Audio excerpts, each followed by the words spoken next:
अब देखिए आपने 16 कंसेप्ट लिख लिए, ठीक है ना। अब 14 से 16 तक में एक क्वेश्चन में अभी करा रहा हूं, ठीक है। आपको समझ आएगा ये कंसेप्ट कहना क्या चाह रहा है और आप क्या करना चाह रहे हैं। फिर इसी में ज्यादा प्रैक्टिस करनी हो तो आपके पास एक किताब और भी है, पहले आप इस किताब को खत्म करेंगे, ठीक है। शुरू करूं? अच्छा, आपको ये पता है last date of examination form कौन सी है? ठीक है, तो ध्यान रखिएगा जी, लास्ट डेट की इंतजार मत कीजिएगा कि लास्ट डेट आएगी तो करेंगे। आप प्लीज अपना जरूर कंप्लीट कर दीजिए। तो कितने बच्चों ने फॉर्म भर दिए? बहुत बड़े। बाकी जो बच्चे जल्दी से डिसाइड कर लें, वैसे भी गणेश चतुर्थी स्टार्ट हो गई है, जो सोचना है फटाफट सोच साच के, अच्छे दिन है इन्हीं दिनों में कर दो।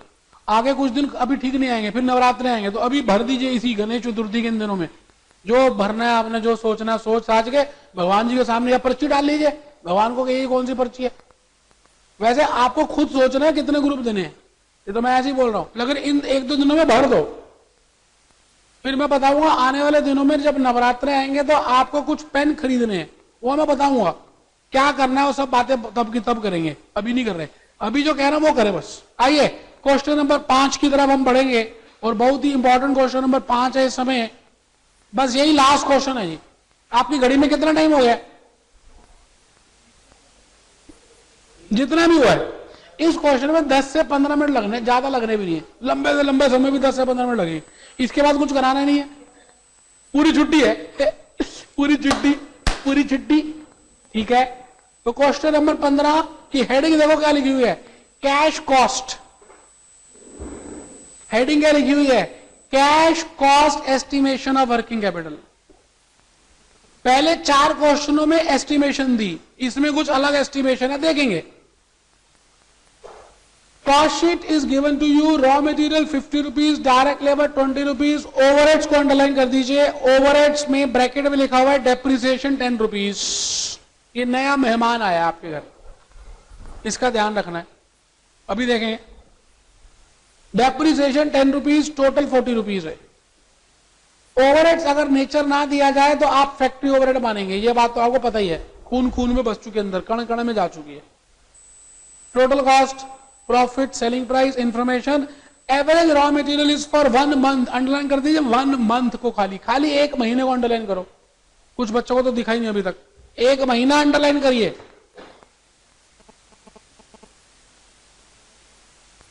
वर्क इन प्रोग्रेस आधा महीना अंडरलाइन करिए, हाईलाइट करिए, हाईलाइटर से अलग अलग रंग लगाने चाहिए आपको उसमें। Credit allowed to suppliers by suppliers 1 month underline करिए। Credit allowed to debtors 1 month underline करिए। वेजेस 10 डेज अंडरलाइन करिए, 10 days. Overheads 30 days. 25% of sales are cash, underline कर दीजिए 25 और cash. Cash balance 1 lakh, finish goods 1 month. अगले page में आ जाइए, you are required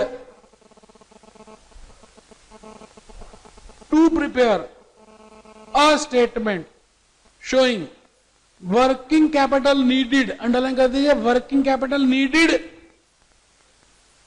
activity level of 50,000 units.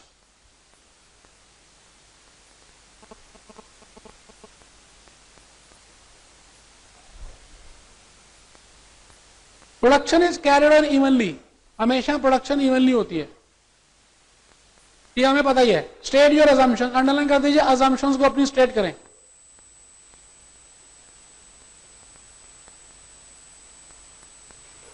Question पढ़ लिए, एक बार दोबारा पढ़ना पढ़ लीजिए, क्वेश्चन आपके सामने।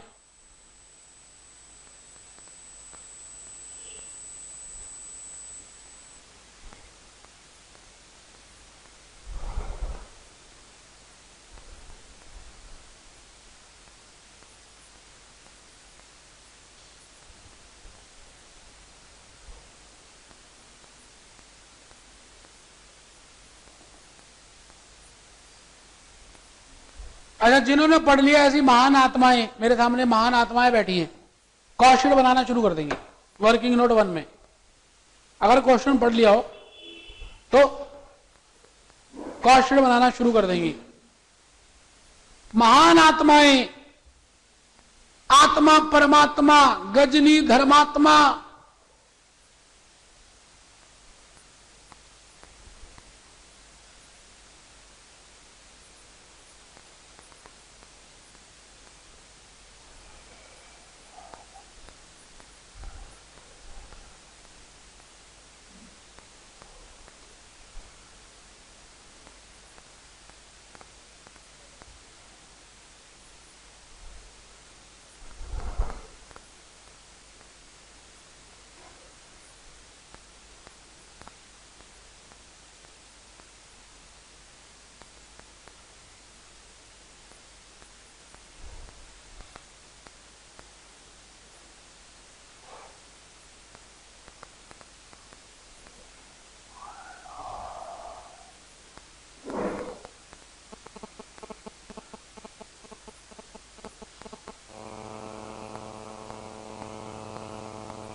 अब पूरा लेना है अभी तो। हाँ जी, आप ये बताइए वैसे डेप्रिसिएशन ज्यादा कहाँ होती है? वैसे तो डेप्रिसिएशन ऑफिस के एसेट्स में भी होती है, डेप्रिसिएशन सेल्स के एसेट्स में भी होती है, लेकिन ज्यादातर कहाँ होती है? फैक्ट्री में होती है, क्योंकि मशीनें। तो फैक्ट्री ओवरहेड का पार्ट लेना है। जैसे मैं आपको बताऊं, आप बनाइए cost sheet of a company, raw material consumed,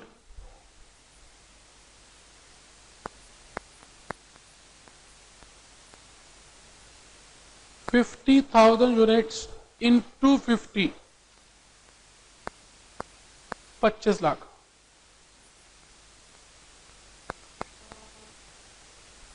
direct labour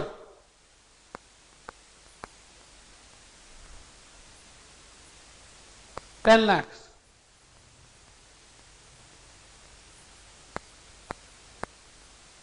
$35 lakhs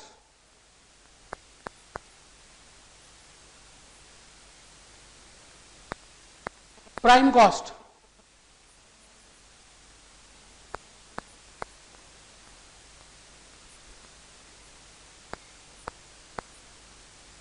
आगे जी सभी का।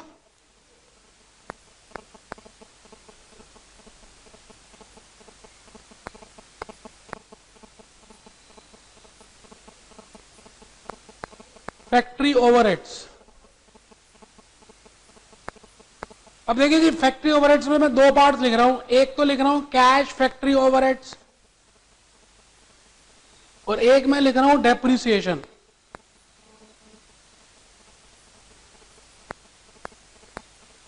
$15 लाख और $5 लाख, तो टोटल आ गया जी $55 लाख। इसका नाम डाल दिया मैंने gross factory cost.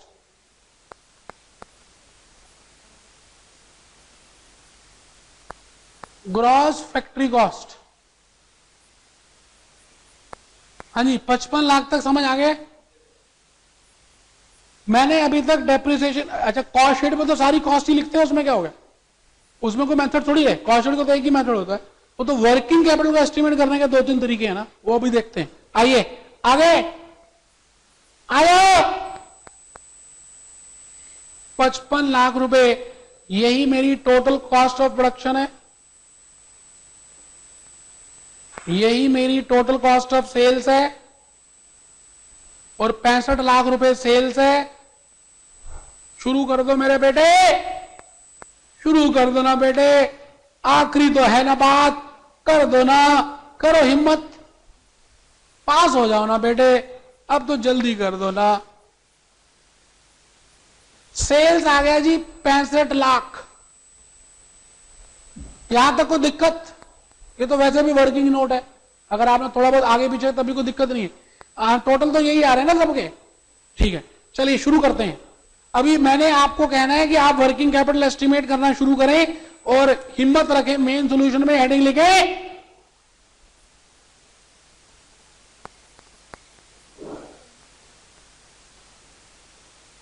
Statement showing calculation of net working capital.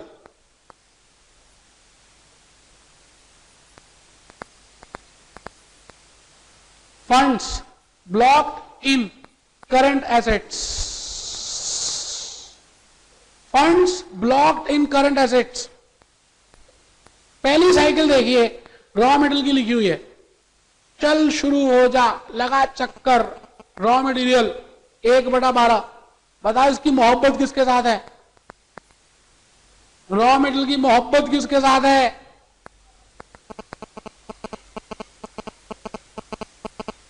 Raw material consume के साथ। तो करिए जरा 1/12 या 25 लाख, चेक करिए कितनी फिगर्स आ रही हैं।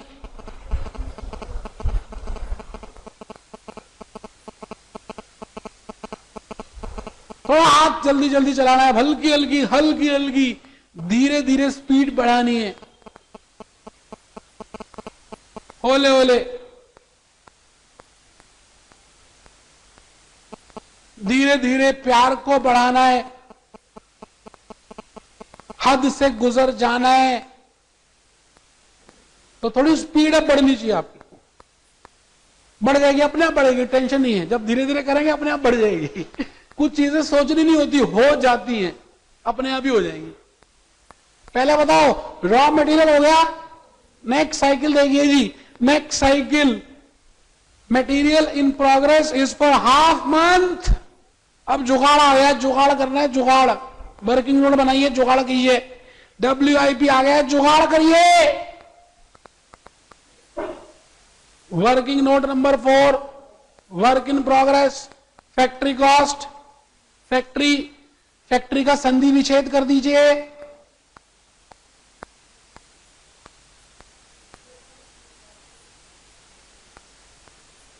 उसने कहा है अज्यूम करो कुछ भी, वैसे आप इसमें 100, 50, 50 भी अज्यूम कर सकते हैं। मैंने वैसे अजम्पशन कुछ और लिखी है, देखना जरा, नोट 1 में एक अजम्पशन कुछ और लिख दी है। क्या अजम्पशन लिखी है? जान के मैं एक चीज बताना चाहता था कि मैंने इसमें जान के 100% ही ले लिया। वैसे आप 100, 50, 50 ले सकते हैं, अजम्पशन है, कुछ भी ले लीजिए। तो मैं अगर 100, 100, 100 ले रहा हूं तो इसको तो अलग अलग करने की जरूरत ही नहीं पड़ेगी फिर तो। अगर मैं 100, 50, 50 लूं तब तो अलग अलग करना है ना मुझको। नहीं समझ आई भैया? समझ आई? जान के मैंने 100 लिया कि एक क्वेश्चन आपको 100 से करा देता हूं। ठीक है, तो बताइए फिर तो आप बताइए फैक्ट्री कॉस्ट कितनी, आप बताइए फैक्ट्री कॉस्ट कितनी है? फैक्ट्री 55 लाख। तो आइए, closing stock of WIP 0.5/12 into 55 lakh. अब तो मैं डिग्री लिखी नहीं रहा 100/100, मैं नीचे अजम्पशन लिख दूंगा। मैंने सभी के लिए 100% ले लिया है, अभी नीचे लिखवा दूंगा। वैसे इस क्वेश्चन में मैंने अजम्पशन लिखी हुई है, 100 ले लिए, लिखी हुई है, अभी लिखवा दूंगा। वैसे 100, 50, 50 कब लेनी है अभी बता दूंगा, अभी बता रहा हूं। 99% केसेस में मैं 150-50 लूंगा। खाली एक क्वेश्चन में 100 लिया है, खाली कुछ बताने के लिए, और कोई कारण नहीं है। ठीक है, तो जल्दी गुणा करिए और बताइए कितना आ गया। 66। ठीक है, क्रेडिट अलाउड बाय सप्लायर्स, ये कौन होते हैं? क्रेडिटर या डेटर? थर्ड पॉइंट पढ़िए, थर्ड पॉइंट, क्रेडिटर या डेटर? क्रेडिटर होते हैं, उन्होंने हमें सप्लाई किया है ना, हम अलाउ करते हैं, वो हमें सप्लाई करते हैं। तो बोलो क्या सबको समझ आ रहा है? क्रेडिटर्स अभी यहां छोड़ दीजिए, पहले करंट लायबिलिटी में आ जाइए। जैसे जैसे चीज दी होगी वैसे वैसे करेंगे, आगे पीछे कुछ नहीं करना। करंट लायबिलिटीज, आइए मेहरबान कदरदान, कर दो थोड़ी हिम्मत, मेहरबान कदरदान क्रेडिटर्स 1/12। अच्छा क्रेडिटर्स किससे रिलेट करते हैं?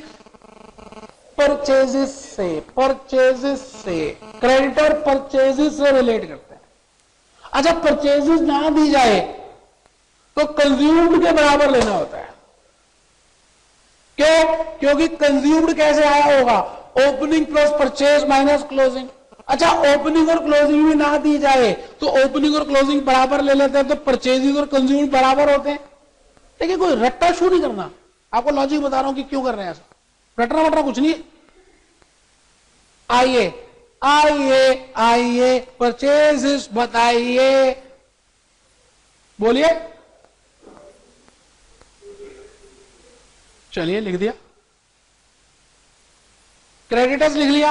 देखिए मैं कर कैसे रहा हूं, एक एक पॉइंट पढ़ रहा हूं, करता जा रहा हूं। मैं आपके सामने खुद अपने हाथों से कर रहा हूं, आपने भी ऐसे ही करना है पेपर में। चलिए कोई बात नहीं, हिम्मत रखनी है, हिम्मत रखिए। जिसने हिम्मत रखी है उसको सब कुछ मिला है। आइए आइए, क्रेडिट अलाउड टू डेटर्स। सब्र का फल मीठा होता है, सच में मीठा होता है।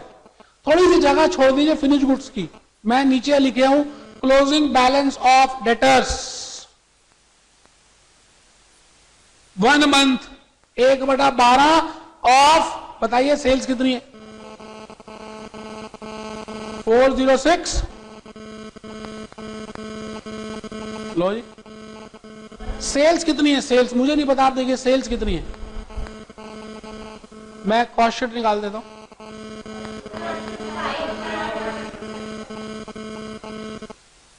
हाँ क्या कह रहे हैं?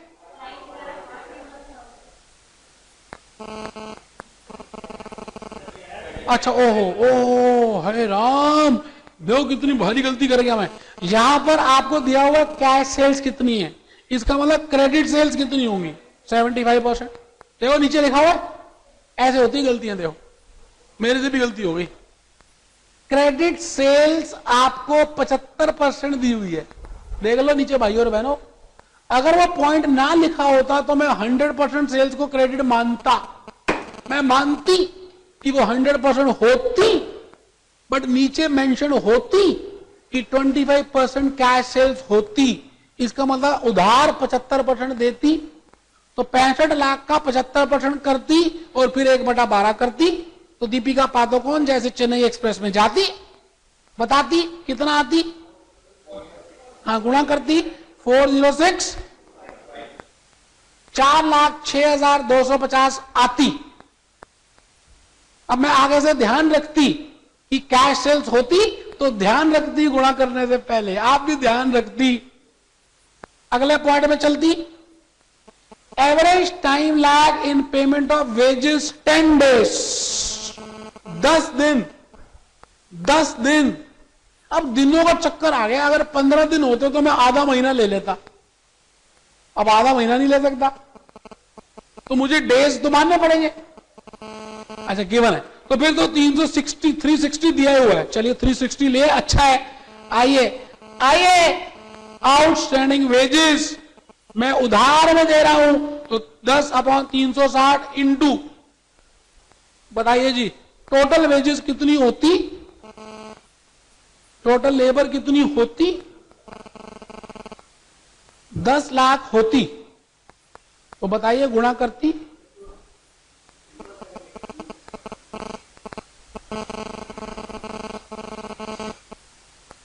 आउटस्टैंडिंग ओवरहेड्स भी लेती, अब रुकती और यहां तक रुक लिखकर छोड़ दी। आउटस्टैंडिंग ओवरहेड्स मैंने लिखती,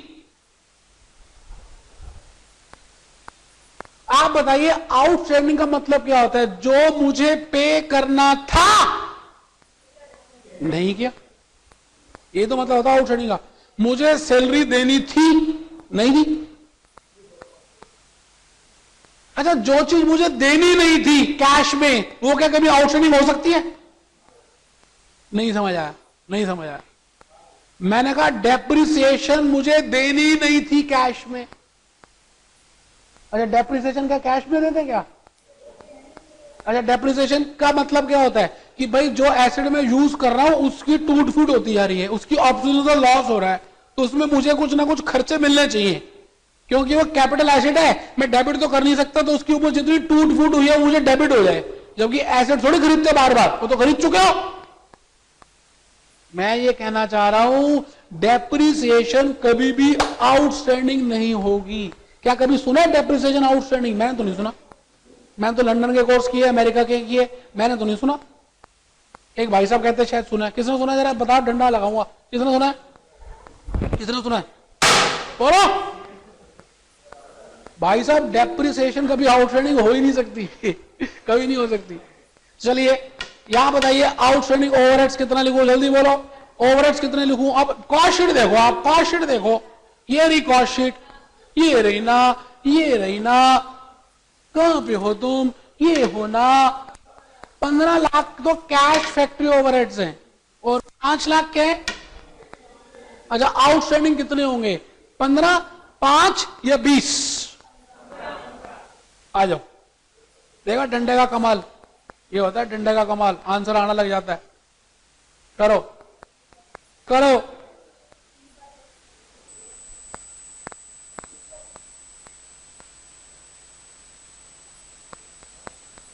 जो बच्चे दूर बैठे वो भी देख लें, ये डंडा है, ये डंडा मारता हूं मैं इनको यहां पर, तब ये पढ़ते हैं। ये देख लो, ये डंडा है, दिख रहा नहीं? ये डंडा है। हाँ चलिए 30/360 इंटू 15 लाख, बताइए जी गुणा करके कितना आ गया? 1,25,000। बहुत बढ़िया। अब आपको एक बात समझ आ गई। वैसे डेप्रिसिएशन के बारे में अभी कुछ और भी बताना, लेकिन आपको समझ आ गया है कि डेप्रिसिएशन कभी भी आउटस्टैंडिंग नहीं होती। चलिए आगे चलिए, लास्ट पॉइंट रह गया जी, cash balance 1 lakh. Cash balance 1 lakh रुपए की जरूरत, 1 lakh. Finish goods, closing stock of finish goods 1/12, 1/12, 1/12, 1/12। जरा बताइए टोटल कॉस्ट ऑफ प्रोडक्शन कितनी है? हैं जी 55। करो करो।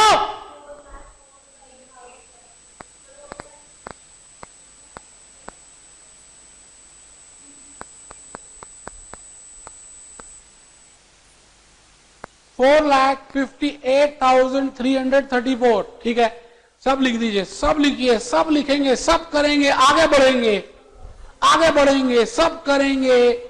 अच्छे दिन आने वाले हैं, 25 फरवरी को अच्छे दिन आएंगे। टोटल कर दीजिए करंट एसेट्स, करंट एसेट्स को टोटल कर दीजिए।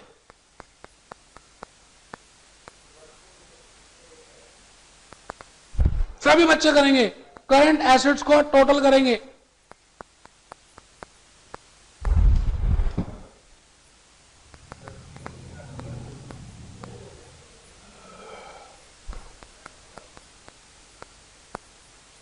बोलो जी।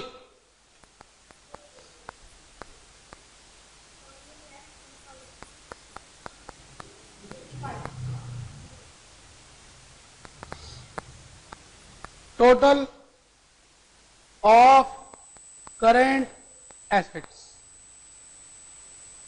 अब लिखिए टोटल ऑफ करंट लायबिलिटीज।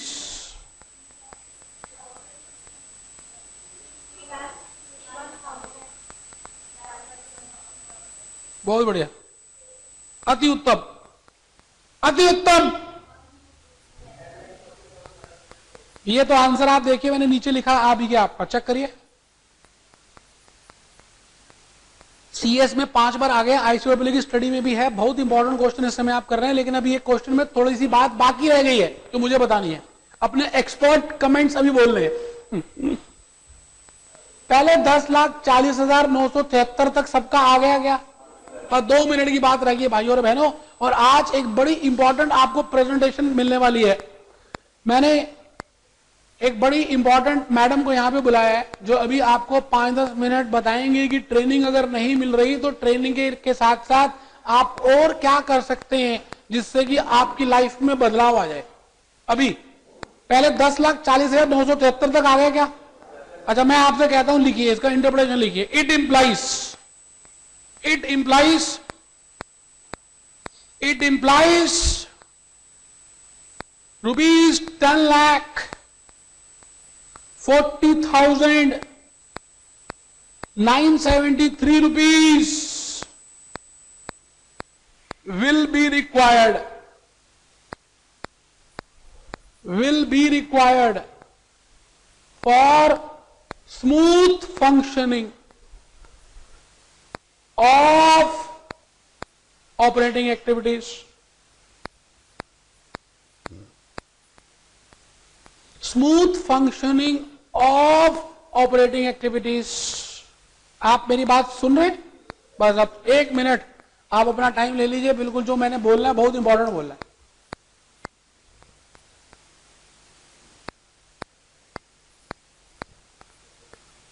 बोलूं? रिलैक्स हो गए?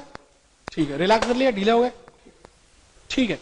अब मैं आपसे ये कह रहा हूं कि आपको पता है कि आप सब आने वाले दिनों में बहुत बड़ी बड़ी कंपनीज के कंपनी सेक्रेटरी बनने वाले हैं, फाइनेंस मैनेजर बनने वाले हैं, पता है ना आपको? अच्छा, जब आपकी कंपनी आपसे पूछेगी कि आपको वर्किंग कैपिटल एक तो एस्टिमेट करनी है और दूसरा काम क्या करना है, इसको फाइनेंस करवा के लेके आना है। लोग बैंक से पैसे लेकर आने हैं, भैया इसके लिए हमारे पास पैसे भी नहीं है। फाइनेंस जनरली लोग कहां से कराते हैं? बैंक से करा लेते हैं। अच्छा, जब आप बैंक के पास जाएंगे ना तो आप इस शीट को दिखाएंगे, वहां बैंक पूछेगा भैया आप ये बताओ 10,40,973 रुपए क्यों चाहिए आपको, कैसे निकालें? तो फिर आप क्या करोगे? आप उस बैंक को यही वाली पूरी स्टेटमेंट दिखा दोगे, ये स्टेटमेंट दिखाओगे, कॉस्ट शीट दिखाओगे, फिर वर्किंग कैपिटल की रिक्वायरमेंट बता दोगे, ये सब निकाल के दिखा दोगे। ठीक है, सबने ध्यान से सुनना है, अभी नोट करना है, एक दो बात और नोट करें, 1-2 मिनट रुकेंगे।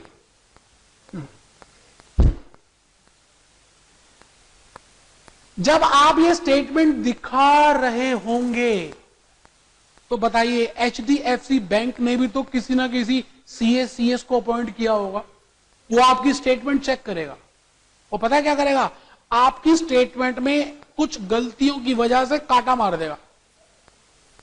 इसका मतलब जो स्टेटमेंट आपने अभी तक बनाई है उसमें क्रॉस लगने वाला है, अगर आपने 2-3 बातों का ध्यान नहीं दिया, प्रैक्टिकल लाइफ में भी और पेपर में भी। इसलिए अभी बैग बंद ना करें, ध्यान से देखेंगे। आपको पता है आपने वर्क इन प्रोग्रेस की जो कैलकुलेशन की है, अच्छा वर्किंग कैपिटल का मतलब होता है कि आपके पैसे कितने ब्लॉक हो रहे हैं, ब्लॉकेज ऑफ फंड्स, यही मतलब होता है ना कि आपके खुद के पूंजी कितनी ब्लॉक हो गई। अब आप देखिए आपने कहां पे गलती की है। जो फैक्ट्री, जो आपने WIP कैलकुलेट किया है वो ना आपने ना 55 लाख पे कैलकुलेट किया है, 55 लाख रुपए पे, 5555 चेक कर लीजिए, क्योंकि 55 लाख क्या था? ग्रॉस फैक्ट्री कॉस्ट थी। अच्छा, ये आई कैसे थी? इसमें ना 5 लाख रुपए की ना डेप्रिसिएशन भी है, देख लो। अच्छा ये बताओ, डेप्रिसिएशन खर्चा है या आपके फंड्स ब्लॉक हो रहे हैं उसमें?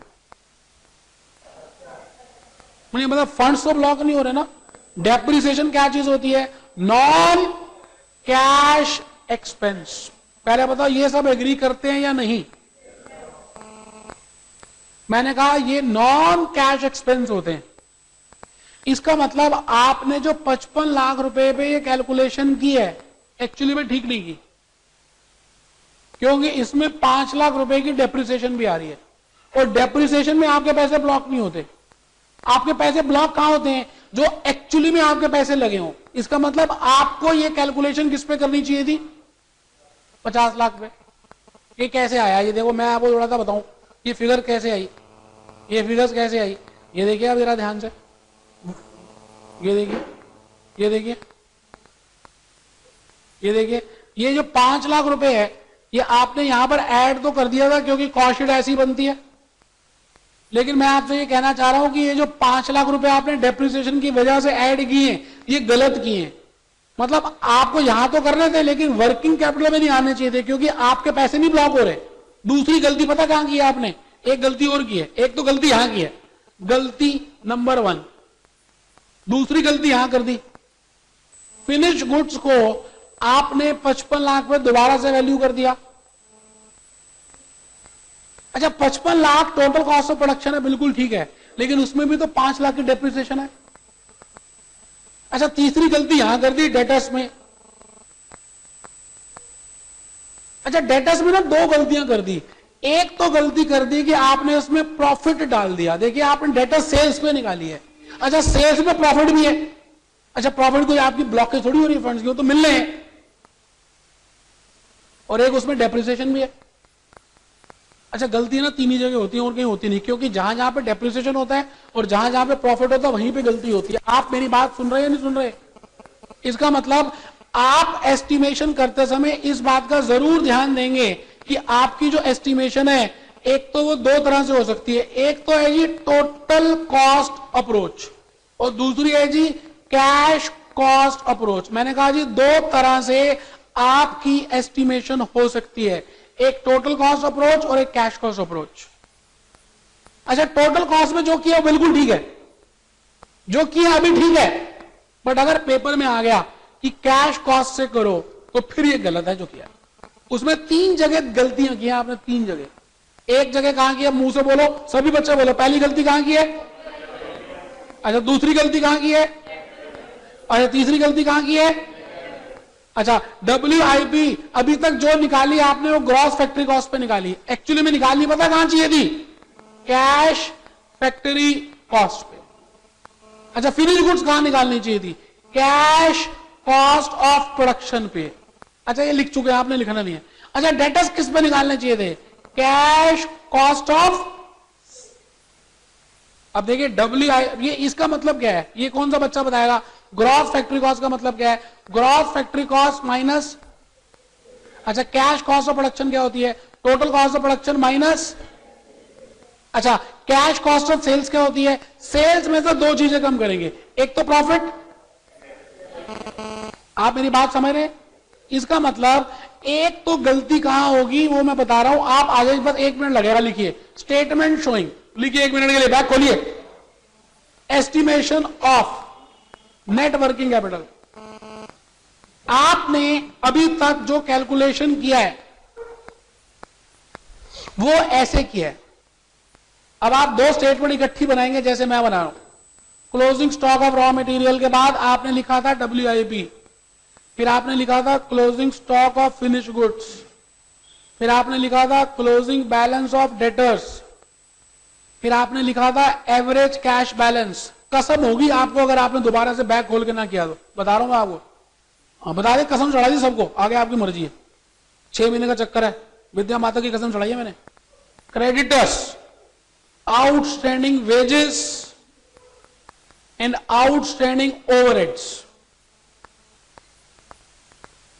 ये सब आप कर चुके हैं, अभी आपने किया ही था। मैंने जान के यहां पर टोटल कॉस्ट के बेसिस पे जो किया है और यहां पर नया नया कराऊंगा कैश कॉस्ट के बेसिस पे, बस आंसर आ जाएगा। 1 मिनट की तो बात है, जल्दी कर रहे हो, 1 मिनट की तो बात है।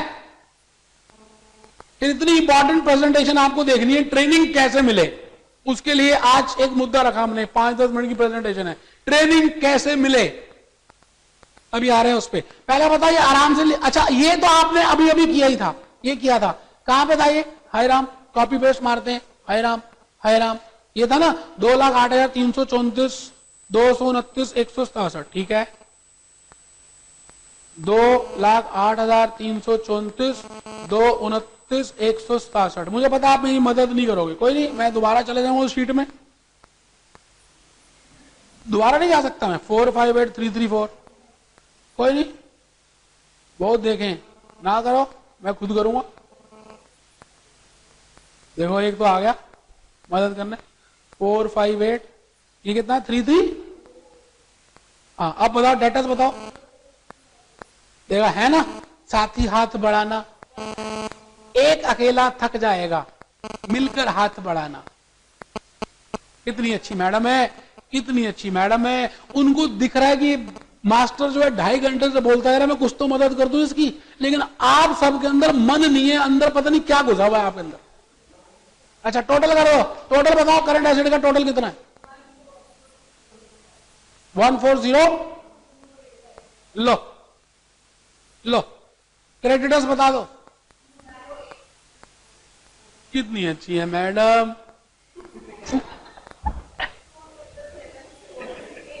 अब वो बोलना ही बंद कर देंगे आप हंसोगे तो, एक तो मदद करिए वो बोलेंगे नहीं फिर। तीसरा बोलिए,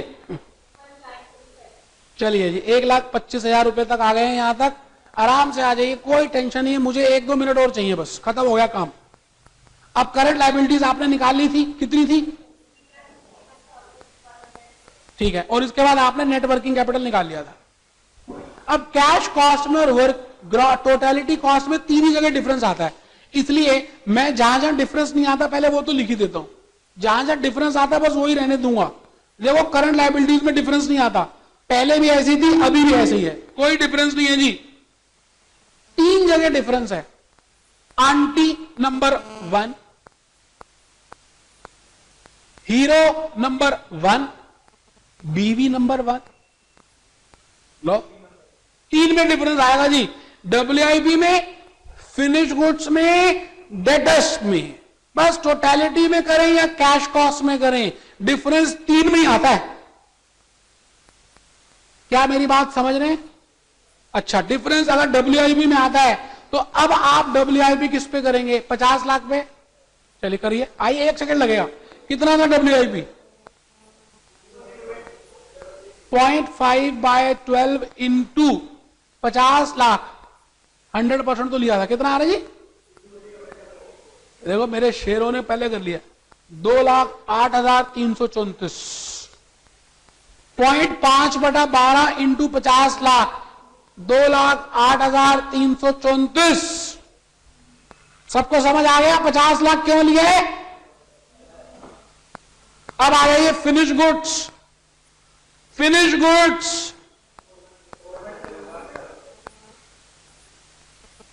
1 मंथ इंटू 50 लाख,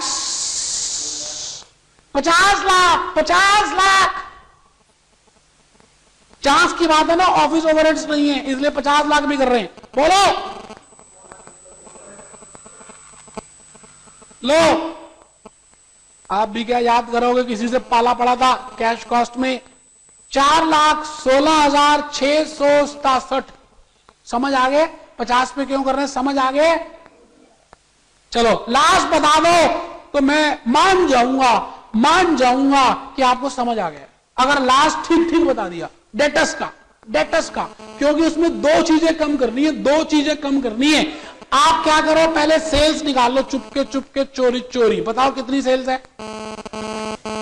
सेल्स में से प्रॉफिट कम कर दो। अच्छा, अब ये आ गया 55। अच्छा, इसमें से ये कॉस्ट ऑफ सेल्स आ गया, इसमें से डेप्रिसिएशन कम कर दो। अब जो बच गया इसका क्या नाम है? Cash cost of sales 50 lakh. मैं कहता हूं जी cash cost of sales 50 lakh आ गया क्या?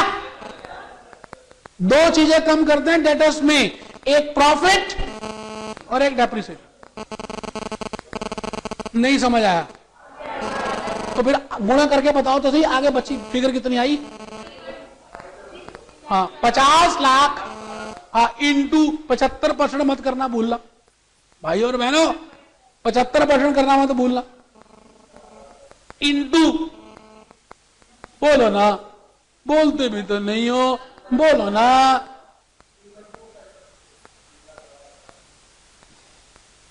3,12,500।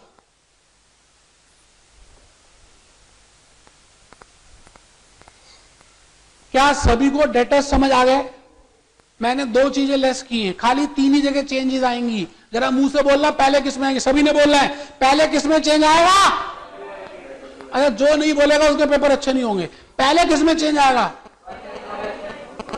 देख लो, मैं को बोलो। दूसरा किस में चेंज आएगा? हाँ, तीसरा किस में चेंज आएगा? देखो सब चाहते हैं पेपर अच्छे हो, है ना? तो जो मैं कह रहा हूं वो करते जाओ, पेपर ऐसे होंगे, ऐसे। 95 भाई शायद इस बार 95, आपके 80 तो आ ही सकते हैं। चलिए 3,12,500 लिखिए और आंसर निकालिए, जल्दी करिए। आंसर दिया हुआ मैंने, यही आंसर है, 8,84,723। करिए। करंट एसेट का टोटल बताइए। ठीक, करंट एसेट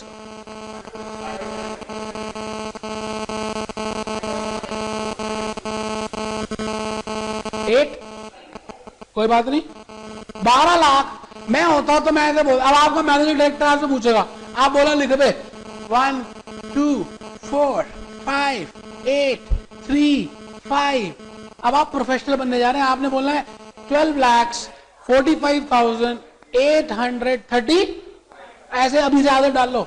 चलिए, क्या सभी का आ गया? अच्छा, मैं एक स्टेटमेंट बोल रहा हूं, आपने हाँ या ना में उत्तर देना है। देवेंद्र जी, बस आप आ जाइए क्लोज करने के लिए, और मैं आंसर आपसे पूछ रहा हूं। मैं ये पूछ रहा हूं, net working capital as per cash cost. अच्छा, बीच में किसी ने नहीं बोलना। As per cash cost work, as per cash cost is always greater than net working capital as per total cost. Yes और नो? अभी अभी आपने दोनों ही किए। तो कैश कॉस्ट में हमेशा आपका जो नेट वर्किंग कैपिटल है क्या आता है? कम आता है। हाँ जी, आंसर क्या है? नो लिखिए, नो लिखिए, नो लिखिए। तो होमवर्क लिख लें, आप होमवर्क लिख लें। चलिए, होमवर्क में आपने 3rd क्वेश्चन करना है, 4th करना है और 6th करके आना है। और नेक्स्ट क्लास मोस्ट इंपॉर्टेंट है, प्लीज मिस मत करें। आप बिल्कुल क्लाइमैक्स में पहुंचने वाले अगली बार। अभी तक हीरो हीरोइन मिले हैं, बात सब ठीक है, अभी विलन आ जाएगा अगली क्लास के अंदर। फिर देखना है कि हीरो हीरोइन कितनी देर तक बातें कर पाते हैं।